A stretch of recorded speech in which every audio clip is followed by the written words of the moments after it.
The latest. Thank you for love and support. I appreciate you all. Now our leaders are beginning to understand that the youths are no longer willing to be with leaders who only do the talking without giving us any action, because Mali, Niger and Burkina Faso have shown us the way and made us to see what true leadership is. So we've seen that during the inauguration ceremony of John Dramani Mahama, the president of Ghana, Duma Boko, and our all-in-all were seated together. They had some discussions, and I think they talked about the way forward as to what to do to move the continent ahead. We shouldn't be signing deals like the old ones used to do, deals that wouldn't benefit us. And I think they talked about a whole lot more.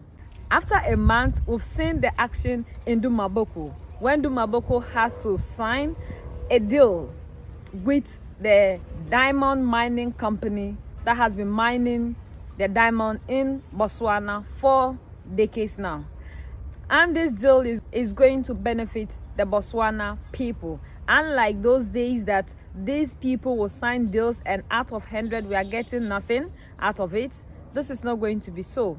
And this is what we are all looking for from our leaders, that these people should do things that will benefit us instead of the other way around.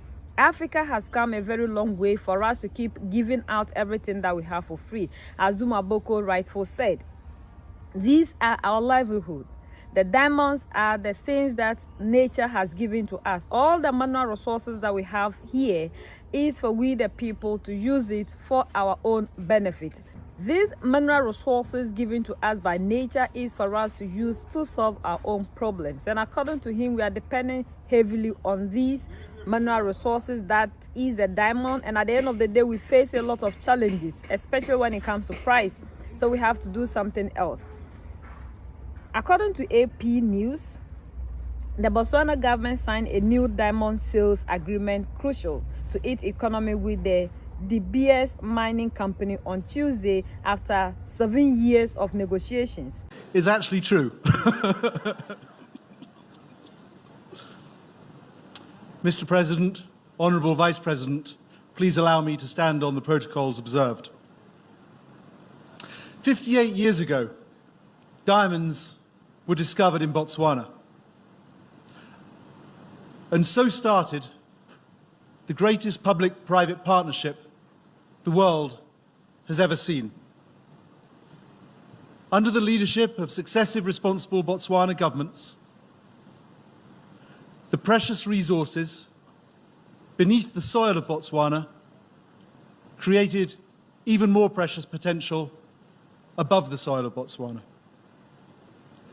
The world's greatest diamond country came together with the world's greatest diamond company. The new agreement that we're signing today will go down in history as an evolution in that wonderful history. As the Minister has observed, the agreement has taken 6 years to negotiate. As we like to say, I believe it was worth the wait. I would like to commend the vision of President Boko and the Botswana government, the vision they've set out in this agreement, and the aspirations for the people of Botswana that they've set in place.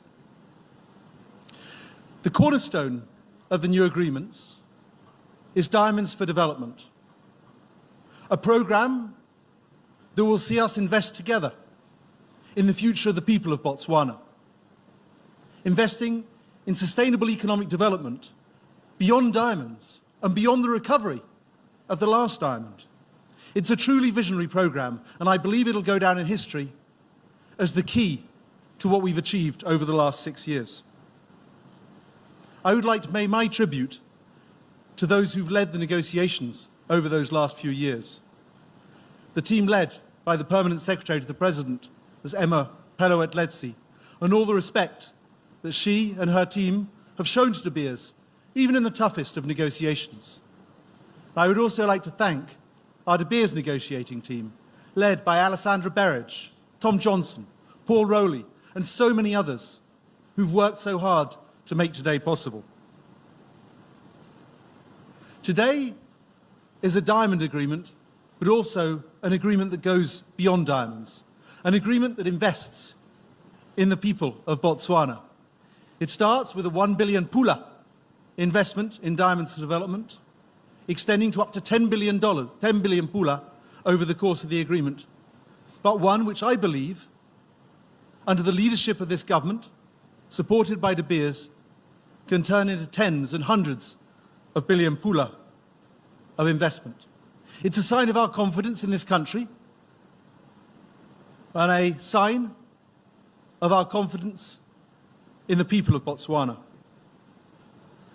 Now, we know the brilliant stories of the people of Botswana, the brilliance that diamonds have done in this country. We know the stories that are showcased so well in Arapa House. But does the world know those stories? Does the world know the ethical, responsible, and sustainable stories of the diamonds from Botswana? So key to the partnership that we are agreeing today is a marketing partnership. A partnership for the first time putting the resources, the brains, the capabilities of the Botswana government and ODC together with the brains, the people, and the resources of De Beers. A marketing partnership that can tell the story of the diamonds of Botswana and can tell the story of the people of Botswana. A Botswana story that I and the people of De Beers are so proud to play a small role in.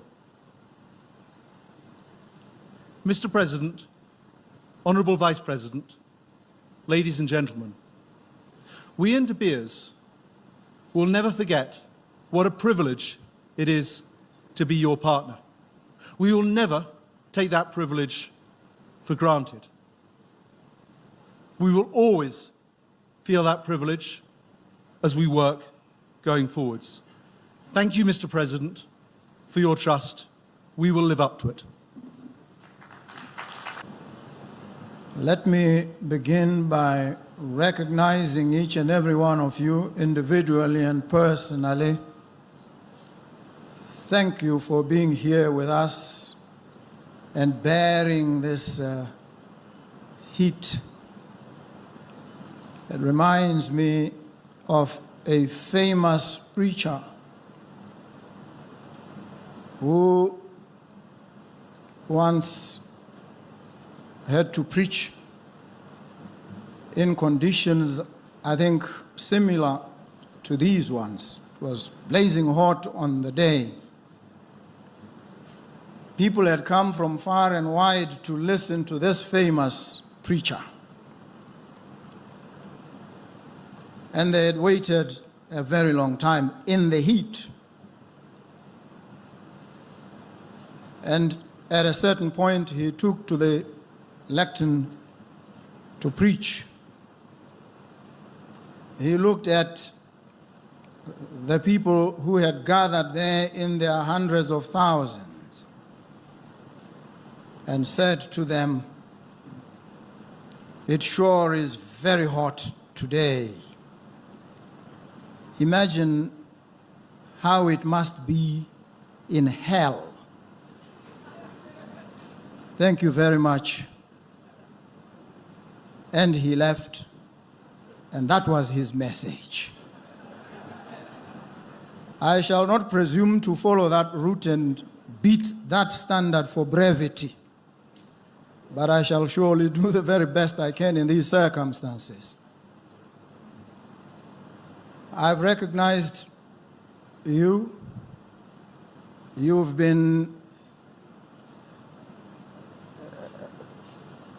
enunciated, enumerated in your offices, your various stations, your different roles, and I recognize you as well. We are here today to mark, reference, and celebrate a propitious moment. Not just to celebrate it, but to seize it and walk into the future with renewed vigor and confidence. We celebrate a partnership that has carried us thus far, a partnership built on trust, mutual respect,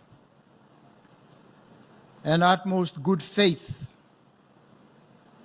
a partnership that has enabled us to extract from the belly of the earth in the Republic of Botswana these sparkling, scintillating, precious stones. Use them as the energy that powers our economic growth, our sustenance, the transformation and development of our lives and livelihoods, and indeed our country. A public-private partnership between ourselves as the government of the Republic of Botswana, as Botswana, and the De Beers group of companies. It has brought us this far. We've reveled in the joys and the opportunities of our mutual collaboration. We've tried the best we could to build an economy, a resilient economy.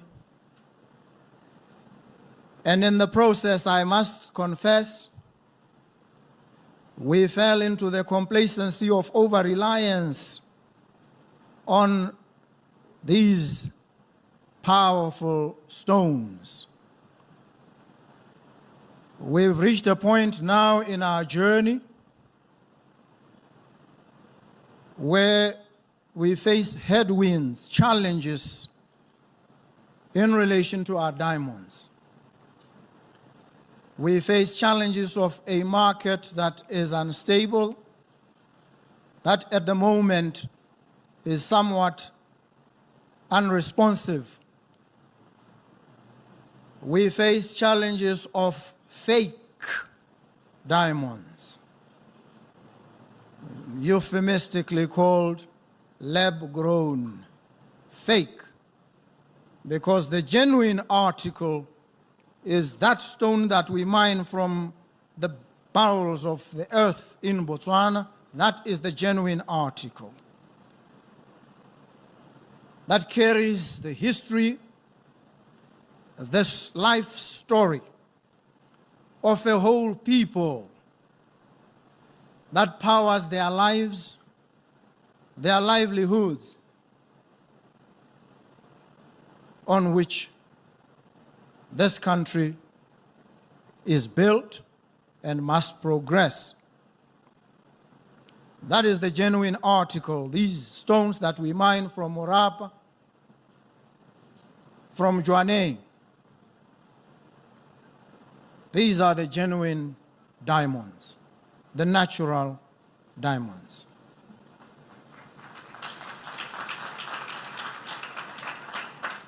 And we have the challenge now to tell the story of these diamonds through this partnership. This is a partnership that models, enacts, and exemplifies ties that bind us, the government of the Republic of Botswana, and the De Beers group of companies, a partnership that says to the rest of the world, you are free, you are invited, you are encouraged, you are urged to come to Botswana, because here we are a people of durable partnerships, partnerships built on firm foundations of respect and trust. We invite all investors to emulate what the De Beers group of companies has done. Enter into these types of partnership with the government and people of Botswana to achieve the kinds of results that we've achieved with our diamonds with this particular partnership. We celebrate this partnership. We are here to cement, to deepen, to broaden this partnership and the relationship that it presents. We are happy. We've traveled a long path of negotiation. And I've said, I have continued to maintain that when you negotiate, you know you've achieved a reasonable, fair, and equitable outcome when all the parties to the negotiation come out of that negotiation crying and celebrating in equal measure. Then you have a reasonably good agreement. If one of the parties is celebrating and the other is up in arms, you do not have a durable, sustainable partnership. I have looked at the face of Al Cook, representing De Beers. He seems to smile on occasion, but I see a deep sense of anguish as well at the same time. That perfect admixture of pain and celebration, joy, not Kenewend, joy. And I look on the side of the Botswana government, I see pretty much the same sentiment. We have us a good deal. And we trust that it will carry us well into the future. To the people of Botswana, this partnership, this agreement is about you.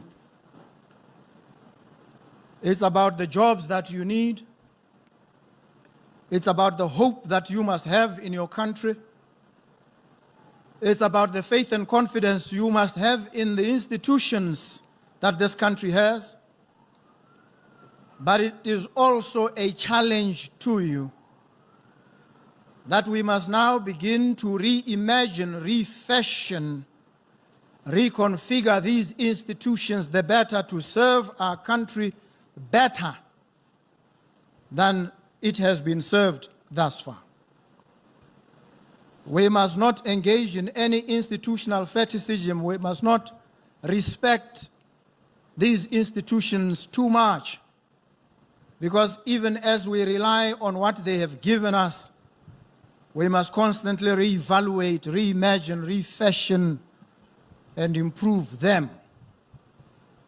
This partnership is an example to us that we can forge these partnerships built on shared values, shared virtues, and a shared vision. And I celebrate today this propitious moment where we have to sign, seal, and cement the partnership. We send a message to the world. Botswana is the best place on the African continent to do business. Botswana is the best place to locate your offices, your factories, all your operations.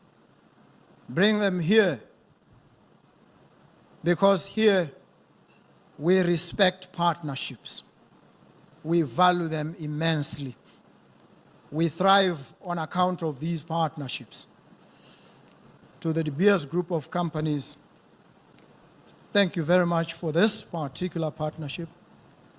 Thank you very much for the opportunities that it portends for us, for yourselves, and for the world.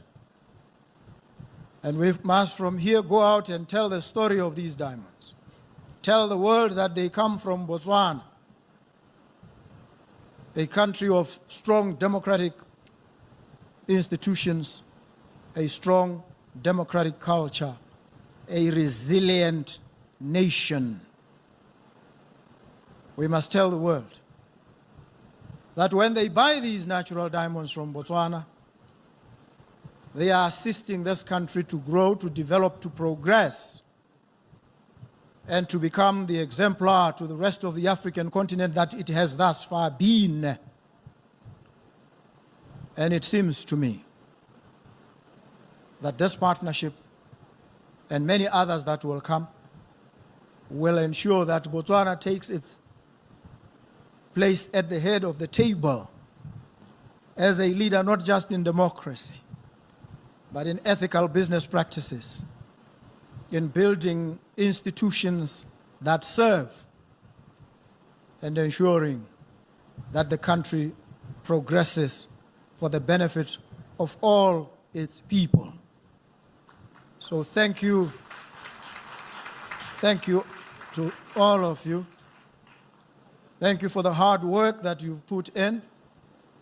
Thank you to all the negotiating teams that pushed each other hard, bounced these ideas against each other, banged heads, did some stylish grave digging, went into the past and dug out information and presented it, marshaled it,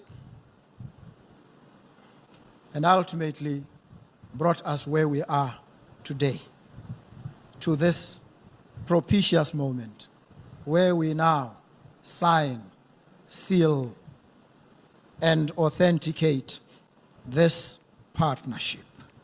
So thank you very much, ladies and gentlemen. Thank you very much. Remakang, I recognize you. I see you. I see many familiar faces. I extend to you my warmest regards. Thank you. Thank you so very much. This is beautiful, that after all, we are having leaders who are able to go to the negotiation table and come out with best results. Unlike what we used to see from the gentleman club that always go there and come out with 3-7, and they say we should say they did best. And according to the president, that when you even go into a negotiation table and one party or one side is the one with the winner smiling, that partnership is not something that is going to last. It doesn't make anything good, or it doesn't bring anything good, because it's only favoring just one aspect. But if the two parties are both satisfied, it brings joy. He's also calling on partners to come into Botswana. That Botswana is a very beautiful place with very wonderful diamonds, and that when we go out and we see the diamonds that are coming from Botswana, we know that yes, this is a diamond from Botswana. So the country is open to business people worldwide that you should come to Botswana, come and invest, pack all your factories, your what have you, and move straight to Botswana. And Botswana is a very wonderful place, a democratic elected country. So that you should come. That democracy is something that the people of Botswana respect a lot. And whatsoever that you come to Botswana to do any business deal or whatsoever, you should know that you are only not doing it for yourself, but you are doing it for the people of Botswana. And the people of Botswana too will enjoy. It will increase revenue, and the lives in Botswana will be transformed. So you are welcome to Botswana to come into their country and do whatsoever, and they are living as an exemplary to the rest of the African country. That the institutions, we shouldn't put all our hopes in the institutions, because sometimes we know these institutions can fail. So sometimes we have to do adjustment to make sure that it matches with our needs and the rest. So the democratic elected, as for that one, they can never do without it, you know. It's very important to them. But we know that it's because of democracy that Africa is still where it is. It's not moving forward, because all the things that these people have kept in place, we need to break through. We need to decolonize them, remove all the structures, destroy every system that the oppressor has kept in place. Until then, we are not going to move forward, because the system that they have kept in place are there to help them succeed. And if you keep championing the systems that the oppressor kept in place, then you should know you will never move anywhere.